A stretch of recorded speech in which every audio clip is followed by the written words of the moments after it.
3D ချင်းမိတ်ဆွေအားလုံးပဲမင်္ဂလာပါခင်ဗျာမိတ်ဆွေတို့ဒီနေ့ဒုံမူလေးတစ်ခုနဲ့ကစားပြပေးတော့မှာဖြစ်တယ်လို့ကလနာမူလေးတစ်ခုနဲ့လည်းထပ်ပြီးတော့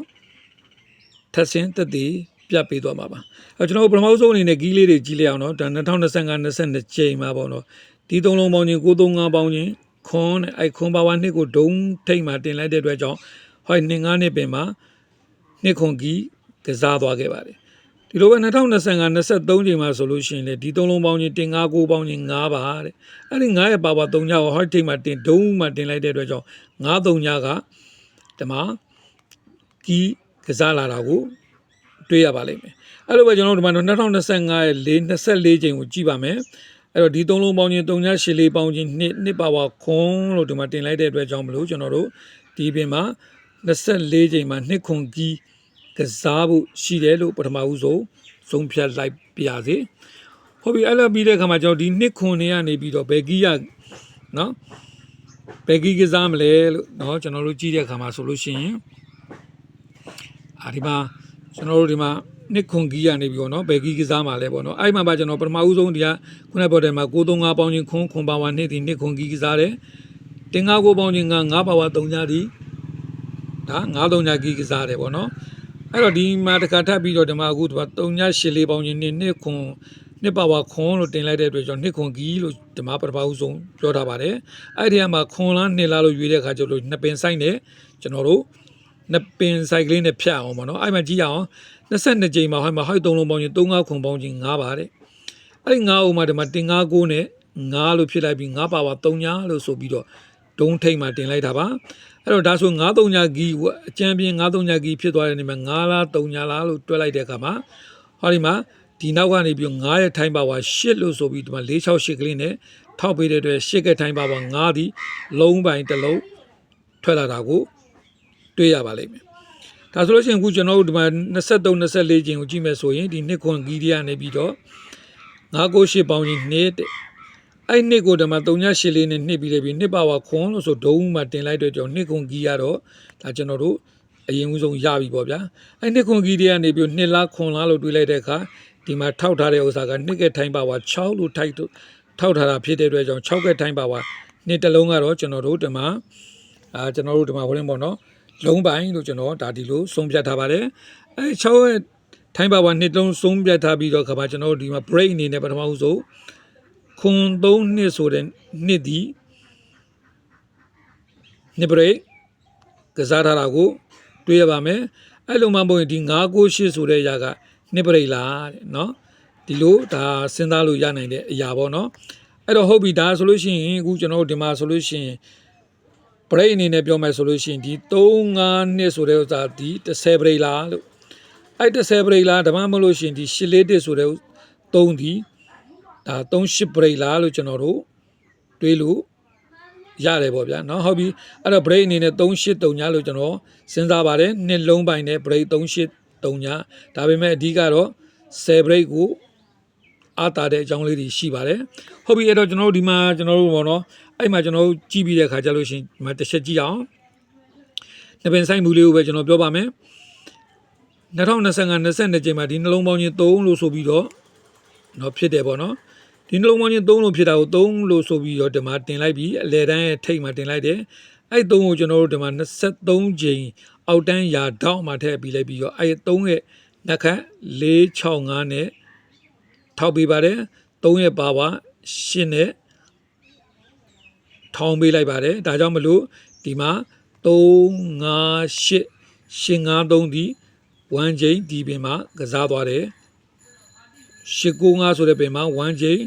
ဒါ1ချိန်853ကစားသွားတယ်လို့ဒါပြောလဲပြရတယ်ဟုတ်ပြီအဲ့တော့ဒုတိယအနေနဲ့ကျွန်တော်2025 23ချိန်မှာကြီးလိုက်အောင်ထပ်ဆင်လေးတွေပေါ့နော်ဒီနဲ့ခွန်နဲ့8နဲ့ပေါင်းနဲ့9ကိုဒီမှာ9လို့ချပြီးတော့24ချိန်ရဲ့ဒီတောင်းအောင်မှာပေါ့နော်အောက်တန်းရာတောင်းအောင်မှာ9လို့ထည့်လိုက်ပါတယ်အဲ့9နှစ်ခတ်ထဲမှာ698နဲ့3နဲ့9ရဲ့ပါဝါ3ညဆိုပြီး3ည8နဲ့ထောင်းထားတဲ့အတွက်ကြောင့်မလို့ဒီပင်မှာ3ည35က1ချိန်လို့ကျွန်တော်စဉ်းစားလို့ရတယ်ပေါ့နော်ဟုတ်ပြီတော့ကျွန်တော်ပထမဦးဆုံးအနေနဲ့ခုနပြောတဲ့နေရာမှာ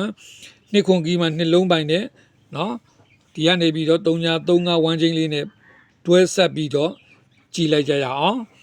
ဒါဆိုလို့ရှိရင်နောက်ထပ်ပြီးတော့ထောက်ပေးနိုင်တဲ့အရာဘာရှိသေးလဲလို့ဒီမှာ133ညဆိုတော့4တဲ့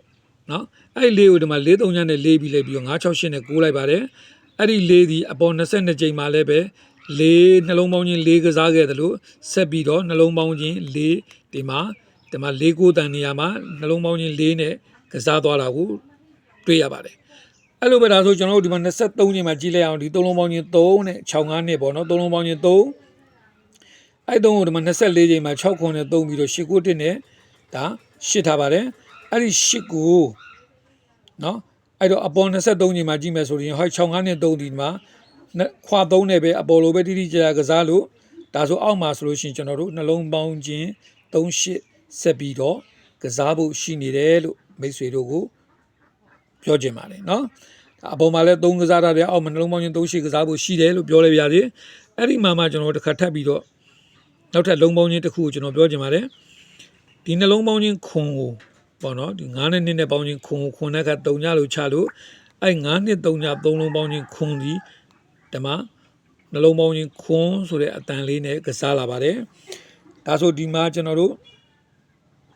ဒီပွဲကိုကြည့်မယ်ဆိုရင်လည်း10နှစ်ပေါင်းချင်းနော်3ညတဲ့အဲ့3ညနဲ့ခတ်ခွန်ကိုဒီမှာချထားတာဖြစ်လို့အဲ့10နှစ်ခွန်ပေါင်းချင်း3လုံးပေါင်းချင်းခွန်ဒီနော်နှလုံးပေါင်းချင်းခွန်ပါပြီးတော့ကစားဖို့ရှိတယ်လို့ပြောလိုက်ပြရတယ်နော်အဲ့တော့ဒီပြင်မှာကျွန်တော်တို့38အတန်ရဲ့နှလုံးပေါင်းချင်းခွန်တန်လေးရဲ့ပါနေမယ်လို့ကျွန်တော်တို့စဉ်းစားထားပါတယ်အဲ့တော့ဒီမှာကျွန်တော်တို့ပထမပွဲမှာဆိုရင်853ဝမ်းချင်းကို93ညာကြီးက9လုံးပိုင်းမှာအဲ့ဒီမှာ4ကိုအတန်နဲ့ခွန်တန်လေးထည့်ပြီးလဲပြီးတော့ဒါခုနပြောတဲ့နှစ်ခွန်ဘရိတ်နဲ့ကစားသွားခဲ့တယ်ဒါဆိုဒီအပြင်မှာဆိုလို့ရှိရင်လည်း335ဝမ်းချင်းမှာနှစ်ခွန်ကြီးကိုနှစ်လုံးပိုင်းယူထားပါတယ်38တန်ပါမယ်လုံးပေါင်းချင်းခွန်ဆိုတဲ့အတန်လေးကလည်းထူးထူးကဲကဲပါနေအောင်မှာဖြစ်တဲ့အတွက်ကြောင့်ဒါမှာ335ဝမ်းချင်းကိုကတ်လိုက်တဲ့နှစ်လုံးပိုင်းနဲ့ကတ်တော့နှစ်335နှလုံးပေါင်းချင်းခွန်ပါပါတယ်333ည333နှစ်နှလုံးပေါင်းချင်းနှစ်ခွန်တော့နှလုံးပေါင်းချင်းနှစ်တော့ပါတယ်နှလုံးပေါင်းချင်း3တော့ပါတယ်เนาะအဲ့တော့ဟုတ်ဒီမှာကြည့်မယ်ဆိုရင်နှစ်35ဒီနှလုံးပေါင်းချင်းခွန်ပါတယ်လို့နှလုံးပေါင်းချင်း38လဲပါနေတာကိုတွေ့ရပါတယ်အဲ့တော့ဒီ3ခွက်ထဲမှာရွေးချယ်မယ်ဆိုလို့ရှိရင်เนาะနှစ်35ဆိုတဲ့အရာနဲ့နှစ်35ဆိုတဲ့အရာကအကောင်းဆုံးအသင့်တော်ဆုံးလို့ဒါပြောလို့ရပါတယ်ဟုတ်ပြီဒါဆိုလို့ရှိရင်ကျွန်တော်ဒီနှစ်35ကိုတခြားဘယ်နည်းလေးကနေပြီးတော့ထောက်ပံ့ပေးသေးလဲလို့ကျွန်တော်တို့တစ်ချက်ကြည့်လဲကြအောင်ပေါ့နော်ကျွန်တော်2021မှာဗျာဒီမှာ21မှာကလန်နာမူရ395တဲ့ဟလာနာအဲ့21က395ဒီ18ချိန်မှာ935ဆိုပြီးတော့ပြန်ပြီးတော့ထွက်ထားတယ်နော်ထွက်ထားတယ်ဗျဟလားအဲ့395ပြီးတော့ကြည့်လဲကြအောင်ဗျာ935 395ပဲမှာခွန်ဘရိတ်ပေါ့နော်အဲ့ခွန်ရဲ့နှက်ခါခွ30တဲ့အဲ့ခွ30ကိုဟိုမှာ16နဲ့ခွန်လိုက်ပါပြီခွန်ဘရိတ်ရိုက်လိုက်ပါတယ်နော်ခွန်ဘရိတ်ရိုက်ပြီးသူ့အောင်မှာဟိုနောက်ပိတ်နှလုံး36ဒီအတွဲပြုံးနဲ့နှလုံးပေါင်းချင်း9ရဲ့ပါဝါ4ဘရိတ်ကစားလာခဲ့တာကို963ဆိုပြီးကစားခဲ့လာတွေ့ရပါလိမ့်မယ်နော်အဲ့963ကအဲ့963လို့ကစားပြီးတဲ့အခါမှာသူကဘရိတ်လေးဒီတပင်2ကြိမ်ဒီမှာကြားထားပါတယ်အဲ့ဒီနှစ်ကွက်ထဲကနေပြီးလဲပြီးတော့ကျွန်တော်တို့ဒီ356ဆိုတဲ့ကဏ္ဍကိုပြန်ပြီးတော့ထွက်လာတာကိုတွေ့ရပါလိမ့်မယ်အဲ့လိုမထွက်ခင်မှာသူ့မှာလည်းပဲသူ့ရဲ့ margin တွေရှိနေတာကိုမိတ်ဆွေတို့မြင်အောင်ကျွန်တော်ပြပေးတော့ပါမယ်ပြခင်ဒုတိယ935လေးကိုကြည့်လိုက်အောင်935ခွန်ဘရိတ်မှာထုံးစံပါလို့ပါပဲအပေါ်မှာလိုပဲခွ30နဲ့ရိုက်တယ်အဲ့30နဲ့1နဲ့6နဲ့မူတွေခွန်လို့ဖြစ်ပြီးလဲပြီးတော့အဲ့ခွန်ဘရိတ်ရိုက်ထားပါတယ်ရိုက်ပြီးလဲပြီးတော့ဘာလို့လဲဆိုလို့ရှိရင်ဒီမှာနောက်ပိတ်နှလုံးသူ့အောက်ကနောက်ပိတ်နှလုံး4တစ်ဒီအတွဲပြုံးနဲ့9ရဲ့ပါဝါ30ဘရိတ်ကိုကစားထားတယ်လို့ဒီမှာမြင်ရပါမယ်အဲ့145ဒီနှစ်ထဲမှာဘရိတ်30ဒီလည်းပဲအပေါ်က356 963လို့ပဲနှစ်ကြိမ်ပဲထွက်တာပါတယ်145ဆိုတာရဲ့ဒီမှာ35နှစ်ဆိုတာဘရိတ်30နှစ်ကြိမ်ထွက်တာပါတယ်အပေါ်တော့မှဆိုလို့ရှိရင်လည်းပဲဒီမှာ963ရဲ့39နှစ်ကဲဆိုပြီးတော့နှစ်ကွက်ကစားထားပါတယ်အဲ့တော့ကျွန်တော်တို့ဒီမှာကြည့်လိုက်ရမယ်ဗျာအဲ့ဒီ356ကပြန်ကြတယ်တဲ့နော်ပြန်ကြတယ်အဲ့ဒီပြန်ကြတော့မယ်ဆိုလို့ရှိရင်သူ့အပေါ်မှာကြည့်အောင်တပင်2ပင်3ပင်4ပင်5ပင်မြောက်မှာဘေးမှာ93ဆိုတဲ့ကဏ္ဍဒီသူ့အောက်က93ဆိုတဲ့ကဏ္ဍကိုတက်ပြီးကစားထားတာပါ3တလုံးကိုဒဲဝင်ပြီးလဲပြီးရောဒဲပါပြီးလဲပြီးရော93ညကို3ည5လို့နော်9ရဲ့ပါဝါ3ညပါဝါ9နဲ့ ပါဝါလမ်းပြီးလဲပြီးရောရှစ်ပရိတ်လို့ရိုက်လိုက်ပါတယ်ဟုတ်ပြီအဲ့တော့ဒီ930မူရင်း930ကနေပြီးကြည့်မယ်94ခွန်ဆိုထိပ်စီး3လုံးအထောင်6အဲ့6ကိုမှ86.6လဲထိုင်းထားတယ်ဗျအဲ့လိုထိုင်းပြီးလဲပြီးရောဒီမှာ4 6 8 3ညာဆိုပြီးတော့၄လုံးပေါင်းချင်း8စုံ၄လုံးပေါင်းချင်း8เนาะအဲ့8ကိုမှ8ထိန်းနဲ့တင်ပြီးလဲပြီးတော့855လို့ခွေလိုက်ပါတယ်အဲ့ခွေပြီးလဲပြီးတော့အဲ့မှာခုနက356နဲ့39နှစ်ထဲကနေပြီးတော့ကနန်းတကွဲပြန်ထွက်လာတာကိုတွေ့ရပါလိမ့်မယ်เนาะအဲ့တော့ဒီမှာပြောမယ်ဆိုလို့ရှိရင်ဒီ3လုံးပေါင်းချင်း8ဒီနှလုံးပေါင်းချင်း8ပါပြီးတော့ကစားထားတယ်လို့ပြောလို့ရပါတယ်ဓမ္မဘုံဒီ955ဒီ9တလုံးပိုင်းတယ်လို့ပြောလို့ရပါတယ်အဲ့တော့ကျွန်တော်တို့ဒီမှာခုန145နဲ့35နှစ်ကနေပြီးတော့ဘယ်ကနန်းပြန်မလဲလို့ပြန်စီရလဲဒီတစ်ခွက်ပဲရှိရတယ်เนาะအဲ့မှာကြည့်လိုက်မယ်ဆိုလို့ရှိရင်သူ့တိုင်းပဲ1ပင်2ပင်3ပင်4ပင်5ပင်ကိုတက်လိုက်တဲ့အခါ3944ကိုတွေးပြီးပေါ့ဗျာအဲ့3944ကသူ့အောက်က990ကနေပြီး39တလုံးကိုဒဲပါပြီးတော့99ဆိုတဲ့နှလုံးကို44လို့ပါဝါလမ်းပြီးတော့ကစားထားတာပါเนาะအဲ့ပါဝါကစားထားတဲ့990ကိုကြည့်လိုက်မယ်ဆိုရင်ဒီမှာ9ထိပ်3ထိပ်ခွန်ထိပ်ပေါင်းရင်6တဲ့အဲ့ဒီ6ကိုဒီမှာဘေးမှာ6လို့ချပါပြီအဲ့6ကနေပြီးဒီမှာကြည့်မယ်ဆိုရင်4 6 8 3လို့ဆိုပြီးတော့အပေါ်တိုင်းပဲเนาะဒီမှာเนาะ4 6 8 3လို့ဆိုပြီးတော့၄လုံး8ဖြစ်ပြီးတော့ဒီမှာရှင်55နဲ့ခွေတာပါဒီမှာလည်းပဲ4 6 8 3လို့ဆိုပြီး8လို့ဖြစ်ပြီးတော့ဒီမှာရှင်55နဲ့ခွေလိုက်ပြီဗျာဟုတ်လားเนาะအဲ့ခွေပြီးပြီဆိုလို့ရှိရင်တော့အဲ့အောက်မှာเนาะဒီ145နဲ့35နှစ်ကနေပြီးတော့ဘယ်ကနန်းပြန်မလဲเนาะ9ဆိုပြီး9လဲလေးဝင်မလားအဲ့လိုမဟုတ်ရင်ဒီ3လုံးပေါင်းချင်း10ဖြစ်တဲ့အတွက်ကြောင့်မလို့10နှလုံးပေါင်းချင်း10ပါတဲ့နက်ခတ်တွဲနဲ့35ဆိုတဲ့35နှစ်ကိုပြန်မလားဒါကတော့စဉ်းစားစရာလေးပေါ့ဗျာเนาะအဲ့တော့ခုနကဒုံဆိုင်မှာပေးထားတဲ့အရာလိုပဲဒုံဆိုင်မှာပေးထားတဲ့ဥစ္စာကလည်းပဲဒုံနီးဆိုတာပေးထားတဲ့ထပ်တူပေါ့เนาะဒုံမှာပေးထားတာကလည်းပဲเนาะဟိုရင်ပေါ့ကျွန်တော်တို့ဗာပေးထားလဲဆိုလို့ရှိရင်235 333နှစ်333နှစ်နောက်ပြီးတော့235ဆိုပြီးတော့ပေးထားပါတယ်အဲ့တော့ဒီမှာလည်းပဲ